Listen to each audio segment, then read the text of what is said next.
sure tayo sa paglagay ng kulay, okay? So, kailangan is going to start on light to dark, hindi pwedeng dark to light. So, light colors, then you're going to put dark colors. Okay? So, ngayon meron akong mga dala ditong samples, no, na pwede yung reference. Mamimili na lang tayo mamaya, no? Okay, so marami yung dalawang klase yung watercolor, no? The transparent technique and the opaque. No? Opaque is for children. Yan ang mga ginagawa ng mga bata. Yung transparent, yung ginagawa ng mga masters, no? Watercolorist, no? Kasi mahirap nga yun. Okay? Ano ba yung transparent? So, kailangan manipis lang siya.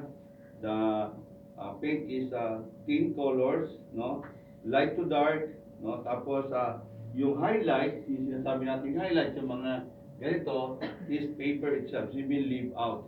Pero, sometimes, kasi mahirap namang gawin yon, ay pwede naman yung white, patungan ng white, no?